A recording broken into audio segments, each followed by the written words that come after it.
ఈరోజు మనం నేర్చుకోబోతున్న అంశం క్రైస్తవులు ఎదురుగా ఉంచబడిన పద్ధతి.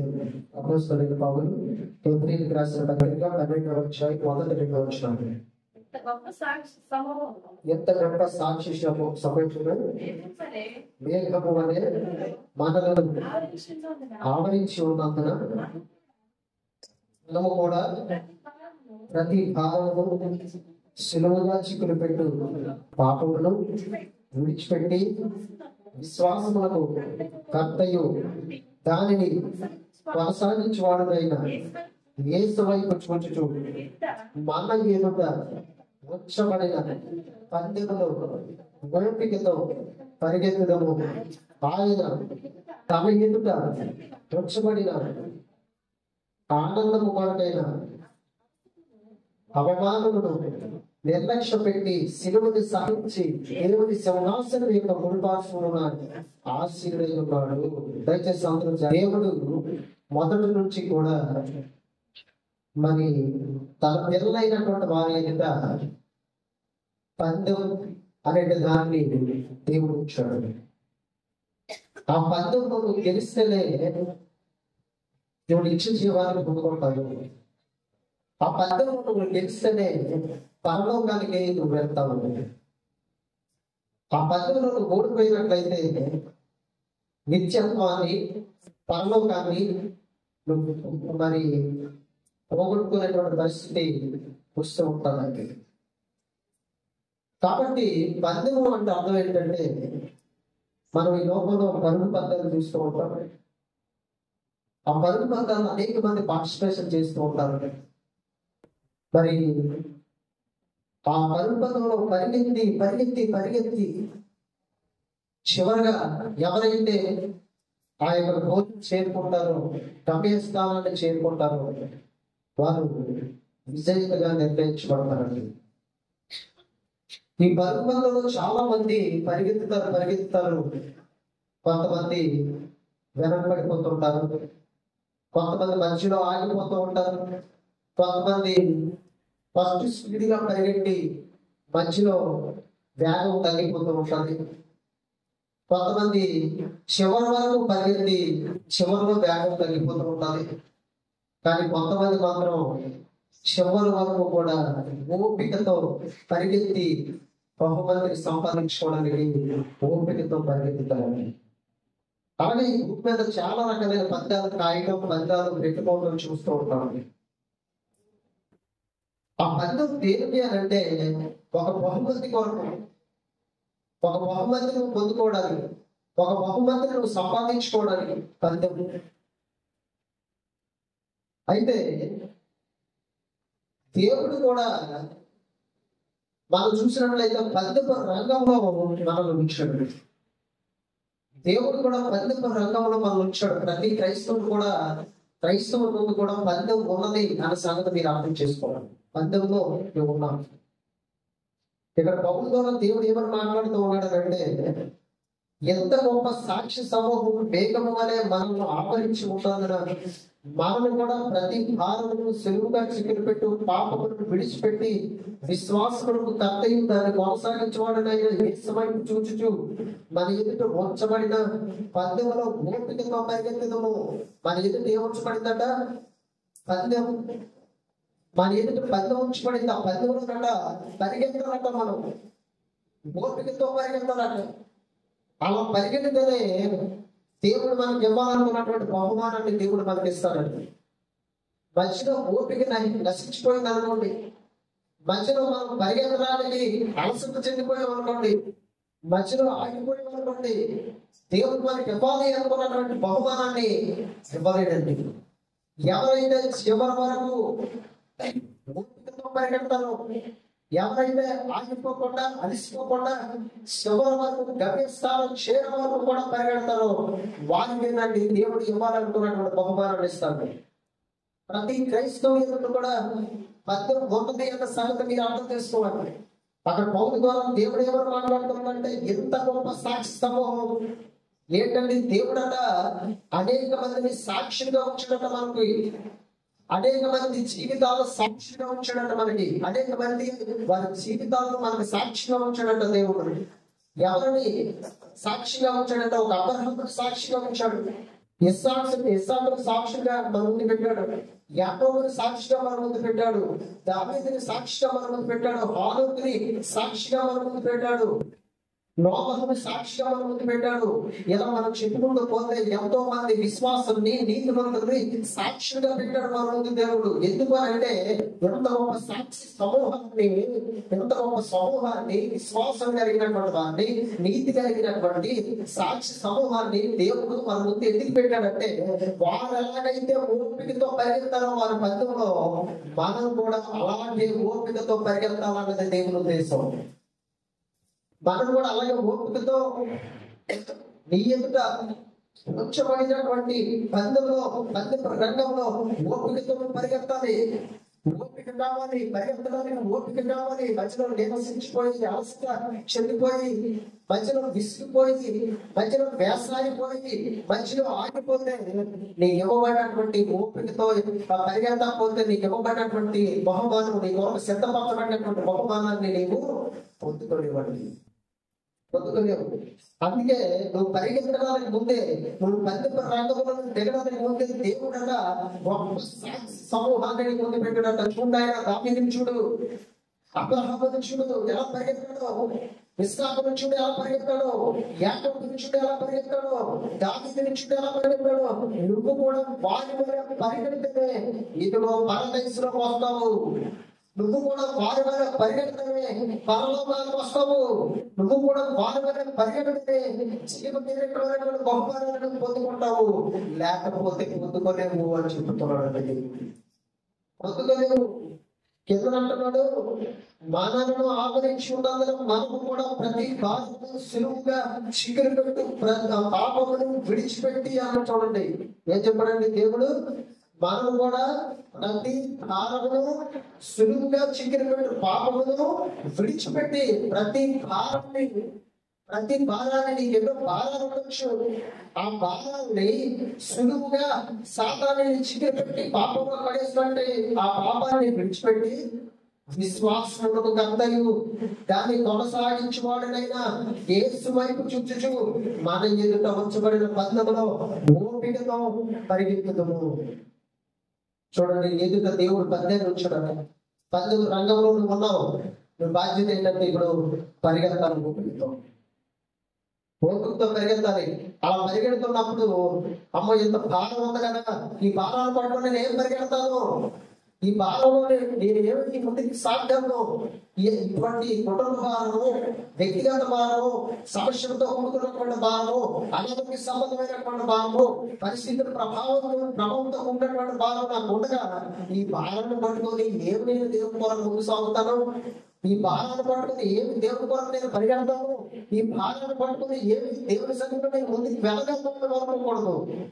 అలాగే సులువుగా చిగురు పెట్టు పాపమును విడిచిపెట్టి అని చెప్పాడు దేవుడు. విడిచిపెట్టి మరి ఏం చెప్తున్నాడు చూడండి, విశ్వాసమునకు కర్తయు దానిని కొనసాగించేవాడనైనా యేసు వైపు నేనేం చేయాలంటే చూడాలి. యేసు వైపు చూడాలి. అబ్రహామును దేవుడు పిలుచుకున్నప్పుడు దేవుడు అబ్రహామును బయట తీసుకొని చూపించడం, ఇదిగో ఆకాశ నక్షత్రాల వలె సముద్రం శిఖరముల వలె నీ సంతానాన్ని చేస్తానని చెప్పాడండి దేవుడు. అబ్రహాము కాబట్టి పిల్లలేదు.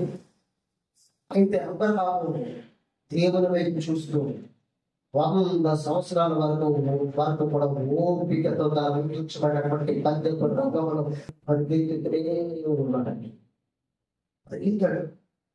దేవుని వైపు చూస్తూ, విశ్వాసం వైపు చూస్తూ, విశ్వాసానికి కర్తైన క్రీస్తు వైపు చూస్తూ తన యొక్క విశ్వాస జీవితాన్ని కొనసాగిస్తూ పరిగెత్తాడు. 100 సంవత్సరాల వరకు పరిగెత్తాడు. అందుకేనండి దేవుడు అబ్రహాం కోసం ఆదికాండం హెబ్రీయులకు రాసిన పత్రిక 11వ అధ్యాయంలో అలాగే ఎంతో మంది కొరకు, హాగరు కొరకు దేవుడు రాయించాడు. దావీదు కొరకు, యోఫ్తా కొరకు, మరి రాహాబు కొరకు, ఇలా మనం చూసినట్లయితే ఎంతో మంది కొరకు దేవుడు అక్కడ రాయించాడు. ఎందుకంటే వాళ్ళందరూ కూడా విశ్వాసాన్ని కలిగి వారికి ఇవ్వబడినటువంటి పందెపు రంగంలో ముందుకు సాగబడినటువంటి వారు మధ్యలో ఆగిపోయినటువంటి వారు కాదండి. కాబట్టి నీ ముందు కూడా పందెపు రంగం ఉంది. నువ్వు కూడా పరిగెత్తాలి. నీ విశ్వాస జీవితంలో నువ్వు పరిగెత్తాలి. విశ్వాస జీవితంలో నువ్వు ఆగిపోతే, మధ్యలో నువ్వు ఆగిపోతే బహుమానాన్ని పొందుకోలేవాడికి. మధ్యలో నువ్వు ఆసక్తి చెందిపోతే బహుమానాన్ని పొందుకోలేవు. మధ్యలో నువ్వు వెనదిరిగిపోతే బహుమానాన్ని పొందుకోలేవు. మధ్యలో విశ్వాసం కోల్పోతే బహుమానాన్ని పొందుకోలేవు. బహుమానాన్ని పొందుకునేవండి. కాబట్టి దేవుడు చెప్తున్నాడు చూడండి, ప్రతి భారమును సులువుగా చికిలిపెట్టి పాపమును విడిచిపెట్టి విశ్వాసములకు కట్టయు దాన్ని కొనసాగించి వాడైనా యేసు వైపు చూచుచు మన ఎదుట ఉంచబడిన పందెములో ఓపికతో పరిగెత్తుదము ఉంచబడింది. ఎదుట పందెములో ఉంచబడింది. ఈ పందెంలో నువ్వు పరిగెడితేనే, ఈ పందెంలో నువ్వు ఓపికతో, నీకు శ్రమ రావచ్చు, అవసరం రావచ్చు, దుఃఖం రావచ్చు, వ్యాధం రావచ్చు, శోధన రావచ్చు, సమస్య రావచ్చు, ఇబ్బంది రావచ్చు, ప్రతికూల పరిస్థితులు రావచ్చు. కానీ ఓపికతో పరిగెడితేనే ఒకనొక రోజు పరదేశంలోకి వెళ్తాం. ఓపికతో పరిగెడితేనే ఒకనొక రోజు ప్రభు ముందు బలమైన నమ్మకమైన మంచి దర్శనం అని చెప్పి దేవుని చేత దీవించబడతావు. దేవుని యొక్క బహుమానం, దేవుని యొక్క బహుమానాన్ని పొందుకుంటావు.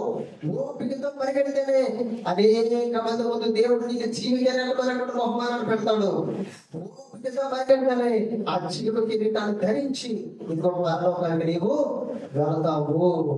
మధ్యలో నీ ఓపిక నశించిపోతే నీ ఆత్మీయ జీవితంలో, నీ విశ్వాస పరుపంలో, ఆ నీ యొక్క నీ వ్యక్తిగత జీవితంలో, నీ విశ్వాస పరుపంలో నీ ఓపిక నశించిపోతే మధ్యలోనే నువ్వు ఆశ కోల్పోయి, మధ్యలోనే విశ్వాసాన్ని కోల్పోయి, మధ్యలోనే భక్తిని కోల్పోయి, మధ్యలోనే ప్రార్థనను కోల్పోయి, మధ్యలోనే ప్రేమను కోల్పోయి, మధ్యలోనే సహవాసాన్ని కోల్పోయి, మధ్యలోనే అన్ని కోల్పోతే నువ్వు ఎప్పుడు పరలోకానికి వెళ్తావు, ఎప్పుడు పరదేశంలోకి వెళ్తావు, ఎప్పుడు ప్రభువు చేత ఆ జీవ కిరీటాన్ని నీ యొక్క తల మీద ధరించుకుంటావు.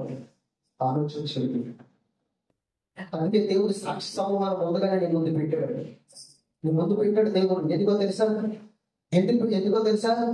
నీ ముందు వాళ్ళందరినీ చూస్తూ అబ్రహాము పరిగెత్తాడు, యాకోబు పరిగెత్తాడు, ఇస్సాకు పరిగెత్తాడు, దావీదు పరిగెత్తాడు. ఇదిగో నా ముందు కూడా పరుగు పందెం ఉంది. ఈ పరుగు పందెంలో నేను ఓడిపోకూడదు. ఈ పరుగు పందెంలో నేను గెలవాలి. దేవుడు అబ్రహాము పేరు రాయించాడు, హానోకు పేరు రాయించాడు, అందరి పేరు రాయించాడండి. ఆదాము పేరు ఎందుకు రాయించిందో తెలుసా? ఆదాము పేరు, అమ్మ పేరు దేవుడు ఎందుకు రాయించినదో తెలుసా? ఓడిపోయిన పరుగు పందెంలోనండి. ఓడిపోయాడు. సంపాదించింది నిజమా అని చెప్పాడు. నమ్మారు. ఫలాన్ని తీసుకొని తెలిసింది. మధ్యలోనే పరుగు పందెంలో ఓడిపోయారండి. వాళ్ళు ఓడిపోయారు. ఏదైనా తోట నుంచి బయటికి వెలగొట్టబడ్డారు. ఆ రోజుతో వారు పరుగు పందెం ముగిస్తుంది.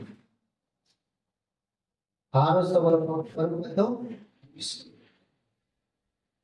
యోగును చూసినట్లయితే, యోగు జీవితాన్ని మనం చూసినట్లయితే, యోగు కూడా విశ్వాసంలో పరిగెడుతున్నప్పుడు, తనకు కూడా పరుగు పందెం ఉంచబడినప్పుడు భార్య ఉంటుంది, పిల్లలు చనిపోయారు, ఆస్తి పోయింది, నీకేమో శరీరం అంతా కూడా అనారోగ్యం ఉంది, ఇంకెందుకు మరి యథార్థత అంటావు, యథార్థతలో తెలిసి దేవుని దృష్టిని చనిపో అని అంటే యోగు ఏం చేశాడు తెలుసా? విశ్వాసం పరుగు పందెంలో ఓడిపోలేదండి. ఏం చేశాడు తెలుసా? మూర్ఖురాలు మాట్లాడినట్టు నీవు మాట్లాడుచున్నావు. దేవుని చేత మనం దీవించబడ్డాం, ఆశీర్వదించబడ్డానికి మనం యోగ్యులమా? దేవుని చేత ఈ రోజు మనం కీడు అనుభవించడానికి మనం యోగ్యులమే కాదా అని చెప్పి అడిగి తన భార్యను తిప్పుకోడు, తన భార్య యొక్క మాటలను తిప్పుకుంటాడు. విశ్వాసం ఓడిపోలేదు యోగు, పరుగు పందెంలో ఓడిపోలేదండి యోగు. మరి అలాగా మనం బైబిల్లో చూసినట్లయితే ఎంతో మంది వాళ్ళ జీవితాల్లో ఓడిపోగా నిలబడి ఈ రోజు పరదేశంలో ఎంతో సంతోషంగా ఉన్నారు. ఈ రోజు పరదేశంలో ఎంతో నెమ్మది పొందుతున్నారు. ఈ ప్రభు రాకడ కొరకు ఎదురు చూస్తూ ఉన్నారు. ప్రభు రాకడ ఎదురు వస్తే జీవ కిరీటం పొందుకొని పరలోకమునకు ప్రభుతో పాటు వెళ్ళిపోవాలని ఆలోచన కలిగి ఉన్నారండి. ఈ రోజు క్రైస్తవురాలు నీ ముందు కూడా పరుగు పందెం ఉంచబడింది. పరుగు పందెం అంటే అర్థం ఏంటంటే విశ్వాసంలో పరిగెడుతూ ప్రభు వైపు వెళ్తాము. చూడండి ఒకసారి అపొస్తలులైన పౌలు ఫిలిప్పీయులకు రాసిన పత్రిక 3:7 నుంచి, అయినను ఏవేవి నాకు లాభకరములై ఉండెనో వాటిని క్రీస్తు నిమిత్తము నష్టముగా ఎంచుకుంటుని నిశ్చయముగా నా ప్రభువైన యేసుక్రీస్తు గురించిన అతి శ్రేష్టమైన జ్ఞానం నిమిత్తమై సమస్తమును నష్టముగా ఎంచుకుంటున్నాను. క్రీస్తుని సంపాదించుకొని ధర్మశాస్త్ర మూలమైన నా నీతిని కాక క్రీస్తునందరి విశ్వాసం మూలమైన నీతి అనగా విశ్వాసమును బట్టి దేవుడు అనుగ్రహించు నీతి కలవడనే ఆయన యందు అటపడి నిమిత్తము ఏ విధము చేతనైనను వృద్ధుల్లో నుండి నాకు పునరుద్ధానము కలగవలనని ఆయన మరణ విషయంలోను చదవండి, మరణములోను సమాన అనుభవం కలవాడినై ఆయన పునరుద్ధాన భావమును ఎరుగు నిమిత్తము ఆయన శ్రమలో తాగివాడు ఎట్టితో ఎరుగు నిమిత్తమును సమస్తమును నష్టపరుచుకుని వాటిని పెట్టతో సమానంగా ఎంచుకుంటుంది. ఇదివరకే నేను గెలిచిందినైనా ఇదివరకే సంపూర్ణ స్థితి పొందినని అయినను నేను అనుకోవట్లేదు, కానీ నేను దేని నిమిత్తము క్రీస్తు చేత పట్టబడుతున్న దాన్ని పట్టుకోవడం వల్లనే పరిగెత్తుచున్నాను. సహోదరులారా, నేను ఇది వరకు పట్టుకుని తలంచుకున్నాను, అయితే ఒకటి చేయించున్నాను, వెనుకగా ఉన్నవి మరిచి ఉన్నన్న వాటి కొరకే వేగిరి పడుచు క్రీస్తు యేసునందు దేవుని ఉన్నతమైన పిలుపులకు కలుగు బహుమానం పొందవాలని గురిలోకే పరిగెత్తుచున్నాను. చూడండి, అపోస్తలుడైన పౌలు అంటున్నాడు, నాకు ఏవేవి లాభకరమై ఉన్నవో ఈ లోకంలో వాటిని క్రీస్తు నిమిత్తము నష్టముగా ఎంచుకొనిచున్నాను. వాటి కోసం నేను పరిగెత్తాను, వాటి కోసం నేను ఆలోచించలేదు. ఏవేవి లోకంలో నాకు లాభంగా ఉన్నాయో క్రీస్తు నిమిత్తం వాటిని నష్టంగా ఎంచుకుంటున్నాను నేను. ఇంకా చూసినట్లయితే నిజంగా యేసుక్రీస్తు వచ్చిన అతి శ్రేష్టమైన జ్ఞానం నిమిత్తము సమస్తము నష్టముగా ఎంచుకుంటున్నాను. దేవుని జ్ఞానము ఎక్కడ దొరుకుతుంది? దేవుని జ్ఞానం నిమిత్తం మిగిలిన వాటన్నింటినీ కూడా నష్టంగా ఎంచుకుంటున్నాను. దేవుని జ్ఞానమే నాకు ముఖ్యం, దేవుని జ్ఞానమే నాకు కావాలి. దేవుని జ్ఞానం కంటే ఏది గొప్పది కాదు, దేవుని జ్ఞానం కంటే ఏది శ్రేష్టమైనది కాదు.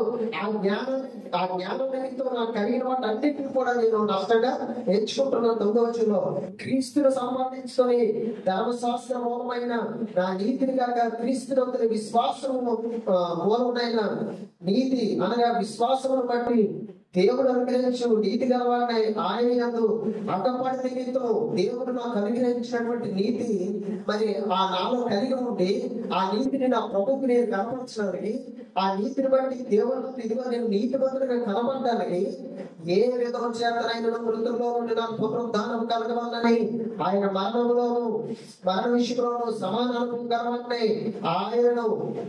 ఆయన పునరుద్ధారణ ఎదురు నిమిత్తము ఆయన శ్రమలో పాల్గొంటే నిమిత్తము సమస్తము నష్టపరుచుకొని పెట్టతో సమానంగా ఎంచుకొనిచున్నాను. చూడండి, దేవుని దగ్గర ఆయన పునరుద్ధారంలోను ఆయన మరణ విషయంలోను సమానమైనటువంటి అనుభవం దేవుడు అనుగ్రహించాడు. బాప్తిసంలో దేవుడి జ్ఞానాన్ని సంపాదించుకోవడానికి సమస్తాన్ని నష్టంగా ఎంచుకుంటున్నాను.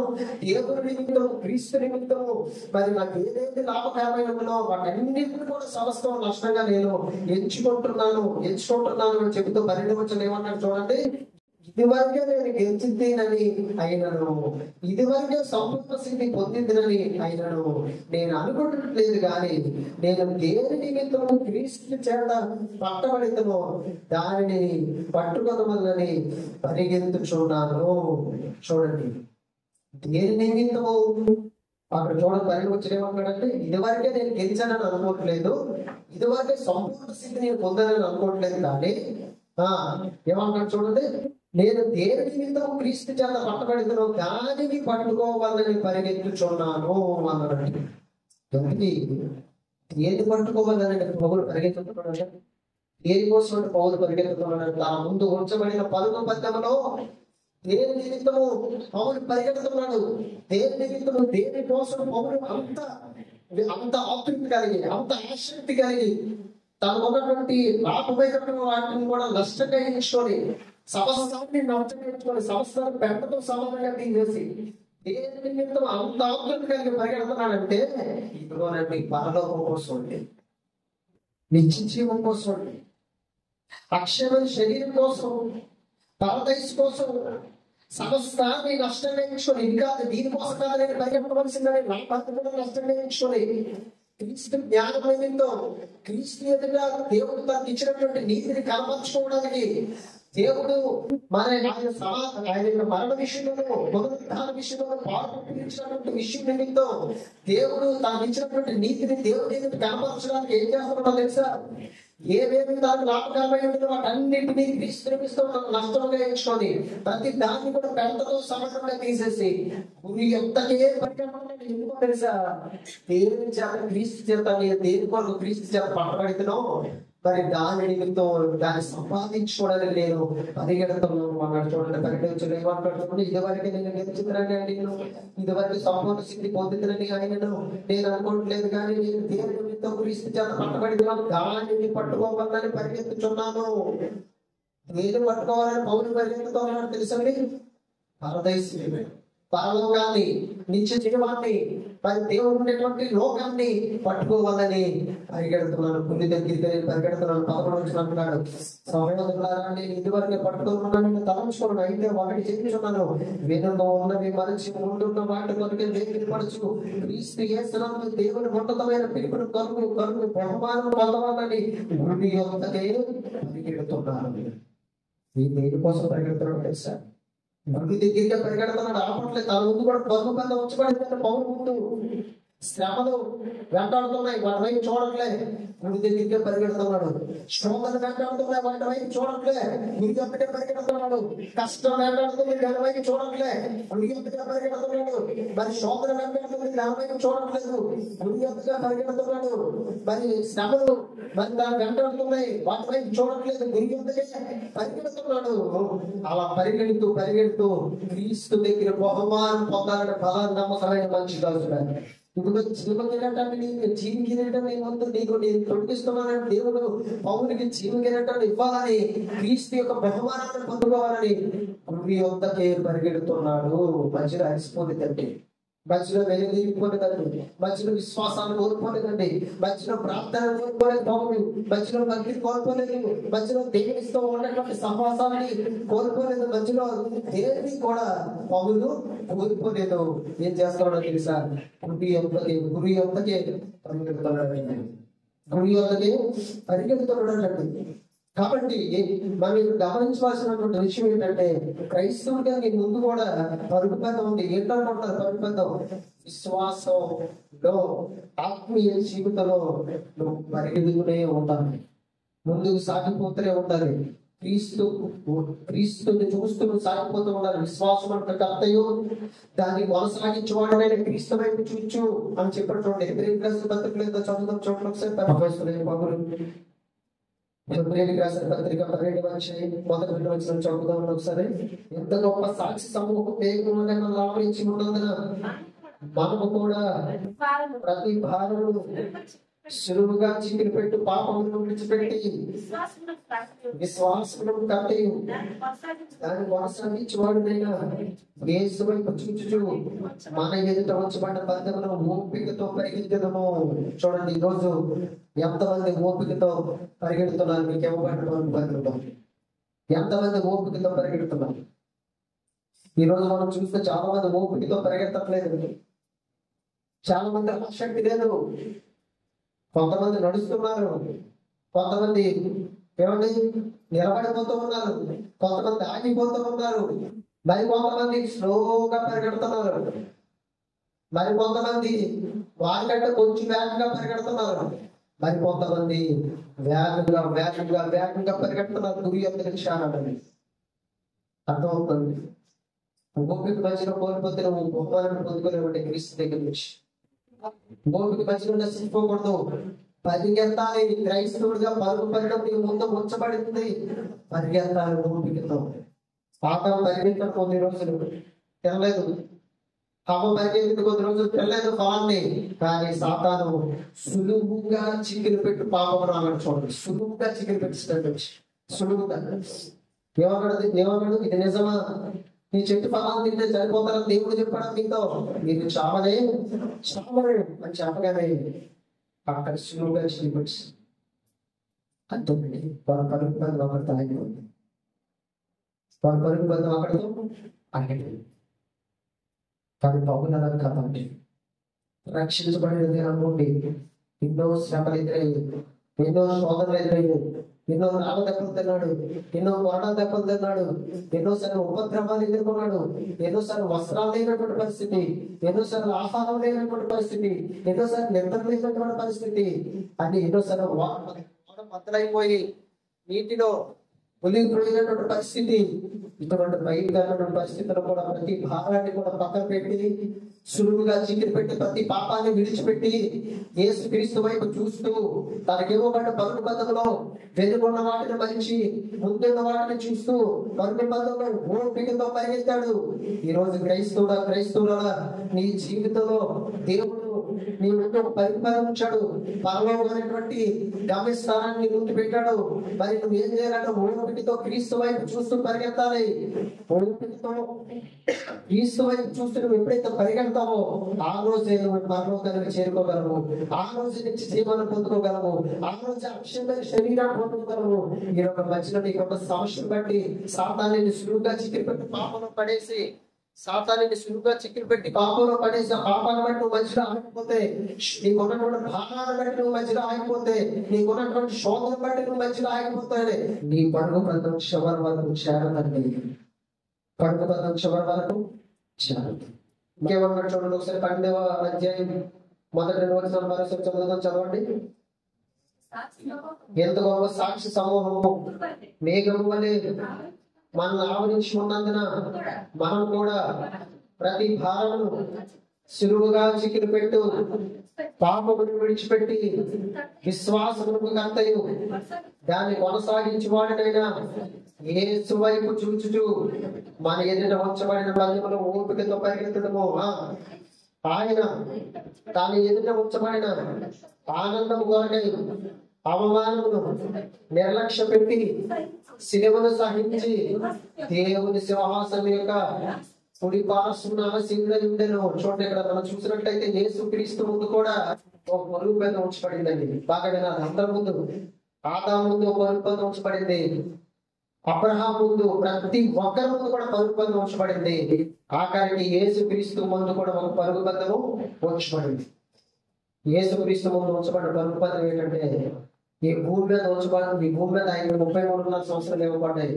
ఈ 33.5 సంవత్సరాల జీవిత కాలంలో ఆయన పరిశుద్ధంగా జీవించాలి, సిలువను భరించాలి, శ్రమలు భరించాలి, శోధన భరించాలి, అవమానాలు భరించాలి, ఆఖరి రక్తపు గుట్టు వారికి నేల మీద కాల్చాలి, సిలువలో తన ప్రాణాన్ని పెట్టాలి. అది ఆయన ముందు ఉంచబడినటువంటి పరుగు బంధం. యేసుక్రీస్తు భూమి మీదకి వచ్చాడు, పరిశుద్ధంగా జీవించాడు, నిర్దోషిగా జీవించాడు, పాపులలో చేరకుండా ప్రత్యేకంగా జీవించాడు. మరి ఆయన సిలువ భరించే రోజు ఒకటి వచ్చింది. ఆ సిలువను మోస్తూ సిలువను భారమైనటువంటి సిలువను మోస్తూ, సిలువను భారంగా ఉందని చెప్పి దాన్ని వదిలేయగలిగిన సిలువను మోస్తూ ఆయన ఏం చేశాడో తెలుసండి. తన ముందు ఉంచబడిన పరుగు పందెంలో ఆనందంతో ఈ సిలువను నేను భరిస్తేనే అనేక మందికి పాప క్షమాపణ పొందుతుంది. ఈ సిలువను నేను భరిస్తేనే అనేక మందికి నిత్య జీవం పొందుకుంటారు. ఈ సిలువను భరిస్తేనే అనేక మందికి పాపము, బంధకాలు, శ్రమ నుండి వారికి విడుదల పడుతుంది. అది ప్రభు ఏం చేశాడంటే ఆనందంతో తన ముందు ఉంచబడినటువంటి పరుగు పందెంలో ఓపికతో పరిగెత్తాడండి. మరణమని, శ్రమని ఆయన వెనక తీయలేదండి. మరి ఇక్కడ మనం చూసినట్లయితే గెత్సేమనే తోట ప్రార్థన చేస్తున్నప్పుడు ఆయన ముందుకు ఒక పాత్ర ఇవ్వబడిందట. ఆ పాత్ర చూసి ప్రభు ప్రార్థన చేస్తున్నాడట, తండ్రి నీ చిత్తమైతే ఈ గిన్నె నా యొద్ద నుండి తొలగించు, ఆయనను నా ఇష్ట ప్రకారము కాదు అని చెప్పండి. ఎందుకంటే తన ముందు పరుగు బంధం ఉంచబడింది. ఆ పరుగు బంధం చివరి ఘట్టానికి వచ్చింది. ఆ పరుగు బంధంలో చివరి ఘట్టానికి వచ్చాడు ప్రభు. ఏంటంటే మరణం. ఆ మరణం వరకు చేరాలి, మరణం వరకు వెళ్ళాలి ప్రభువు. కాబట్టి అక్కడ మనం చూడగలిగినట్లయితే అడుగుతున్నాడు, తండ్రి నీ చిత్తమైతే దీన్ని నాకు అందరూ తొలగించు, ఆయనను నా ఇష్టము కాదు. పరుగు పందాన్ని నా పరు తండ్రి, ఎక్కడితో నేను వెనదగిపోను, ఎక్కడితో నా యొక్క కార్యక్రమాన్ని ముగించుకోను. కొనసాగిస్తాను కొనసాగిస్తాను కొనసాగిస్తాను. సాతాను అనుకున్నాడు, నా మరణ పాత్ర చూడగానే ప్రభు భయపడిపోతాడు అనుకున్నాడు, శిలువ దగ్గరికి వెళ్ళడేమో అనుకున్నాడు, శ్రమలు అనుభవించలేమో అనుకున్నాడు. ఎందుకంటే ముందుగానే చూపించడానికి ఇదిగో ఇన్ని రకాలుగా నేను బాధిస్తానని చూపిస్తున్నాడు, ఇన్ని రకాలుగా నేను వేదనని చూపిస్తున్నాడు. ప్రభు ఇక్కడితో ఆగిపోతాడు అనుకున్నాడు, కానీ ఆగిపోలేదండి. ఆదాము ఆ రోజు ఆగిపోయాడు అక్కడ ఏదైనా తోటలో, కానీ గెత్సేమనే తోటలో యేసుక్రీస్తు ఆగిపోలేదండి. ఏదైనా తోటలో ఆదాము ఆగిపోయాడు, అక్కడ ఆగిపోయాడు. గెత్సేమనే తోటలో యేసుక్రీస్తు ఆగిపోలేదు. తండ్రి మీ చిత్తమైన గిన్నెలో ఒక్కరిని తొలగించండి అని అడిగాడు, కానీ తండ్రి ఎప్పుడు ఏమన్నాడండి. అప్పుడు యేసుక్రీస్తు ఏమన్నాడు తెలుసా?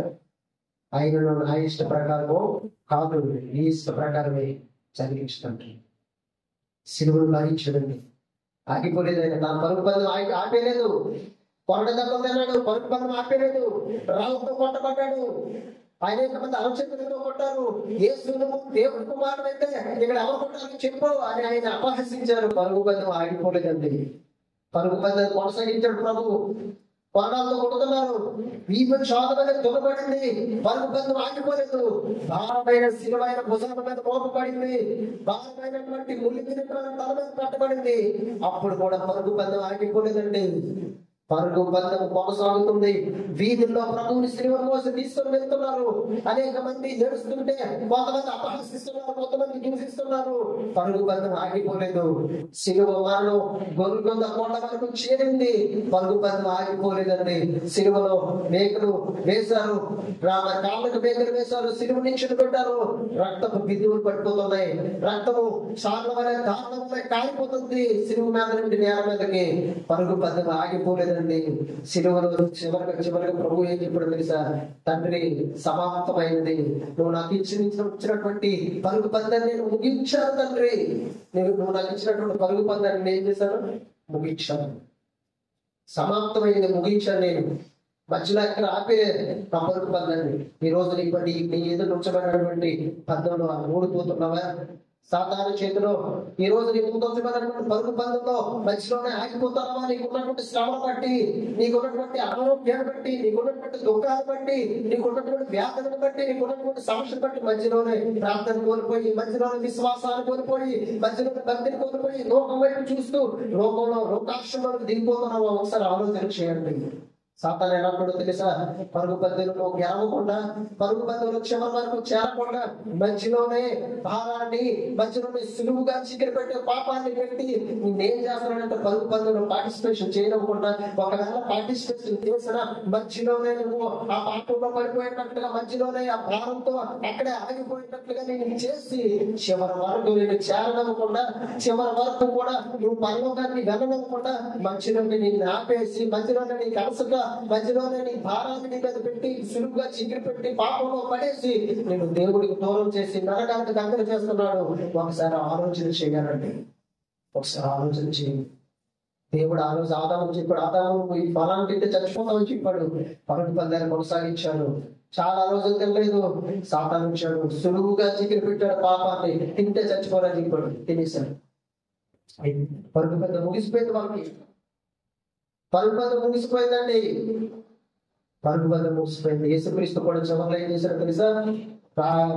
గెత్సేమనే తోటలో ఆ పాత్రను ఇచ్చి, చూడండి ఎలా కొడతారు, చూడండి ఎలా హింసిస్తారు, చూడండి ఎంత పాత్రలు పెడతారు, అవసరమా నీకు?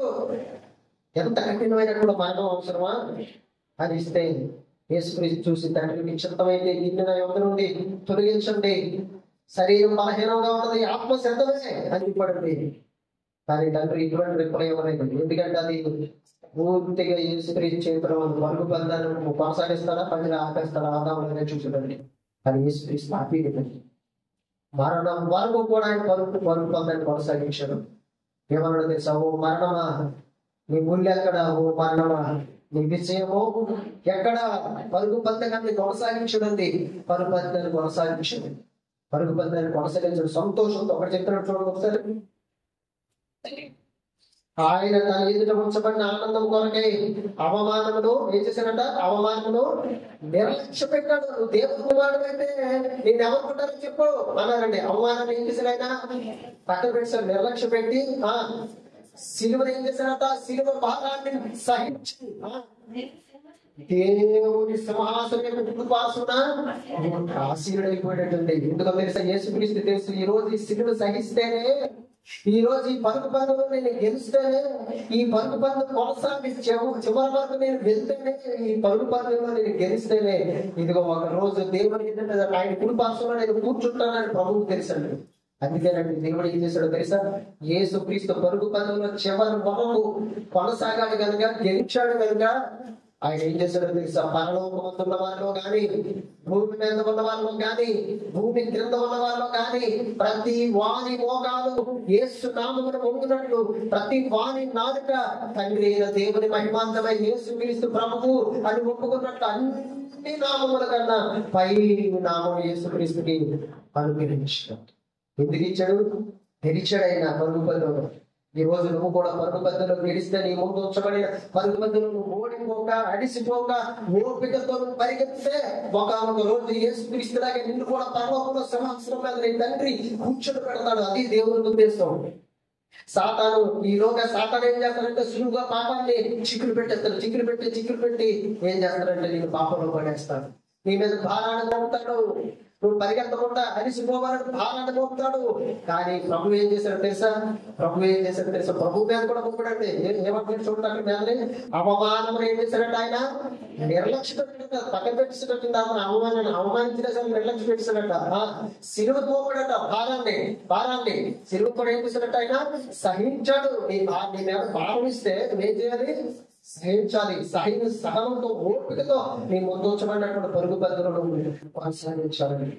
అప్పుడే పరలోకానికి ఎంతో ఒక రోజు మధ్యలో ఆగిపోతే పరలోకానికి వెళ్ళవు, మధ్యలో విశ్వాసాలు కోల్పోతే పరలోకానికి వెళ్ళవు, మధ్యలో ప్రార్థన కోల్పోతే పరలోకానికి వెళ్ళవు, మధ్యలో భక్తిని కోల్పోతే పరలోకానికి వెళ్ళవు, మధ్యలో లోకం వైపు చూస్తే పరలోకానికి వెళ్ళవండి. చివరి వరకు క్రీస్తుని విశ్వాసం వరకు కర్తయ్య దాన్ని కొనసాగించేవాడునైనా క్రీస్తు వైపు చూస్తూ నువ్వేం చేయాలంటే పరిగెత్తాలని నీకు ఉన్నటువంటి నీకు ఇవ్వబడిన పరుగు పందెంలో మధ్యలో ఆగిపోక విశ్వాసంలో సాగిపోమని చివరి వరకు కూడా మధ్యలో ఆగిపోకుండా విశ్వాసంతో కొనసాగించాలని పరుగు పందాన్ని పౌరులు కూడా ఏమంటున్నాడో తెలుసా? ఇదిగో క్రీస్తు ఇస్తున్నటువంటి బహుమానం ఓపికతో నేను పరిగెత్తుతున్నాను, గురి వద్దకే నేను పరిగెత్తుతున్నాను. ఈరోజు నువ్వు కూడా పరిగెత్తాలి. క్రైస్తవ జీవితంలో ఆత్మీయతలో, విశ్వాసంలో క్రీస్తుని చూస్తూ ముందుకి సాగిపోవాలి. మధ్యలో ఆగిపోతే ఏ బహుమానం రాదు, పరలోకం రాదు, నిత్య జీవం రాదు, అక్షయమైన శరీరం రాదు, అసలు పరదేశంలోకి వెళ్ళవు. క్రీస్తుతో పాటు క్రీస్తులాగే ఆయన ఎలాగైతే సిలువను సహించి అవమానాన్ని నిర్లక్ష్య పెట్టి మరి తల్లిని ఉంచబడిన ఆనందం కొరకే, ఒకనొక దినానికి తల్లి కుటుంబాలు కూర్చుంటారన్న ఆనందం కొరకే క్రీస్తు మరి ముందుకు సాగిపోయాడు. క్రీస్తు అలాగే నీవు కూడా ఒకనొక రోజు పరలోకానికి వెళ్తానన్న ఆనందంతో, దేవుడు సింహాసనం మీద నేను కూర్చుంటానన్న ఆనందంతో ముందుకు నువ్వు ఏ రోజైతే సాగిపోతామో అలాంటి రోజు దేవుడు నీకు పరలోకాన్ని, నిత్య జీవాన్ని, అక్షయమైన శరీరాన్ని ఇవ్వబోతున్నాడు. ఓపికతో పరిగెత్తాలి.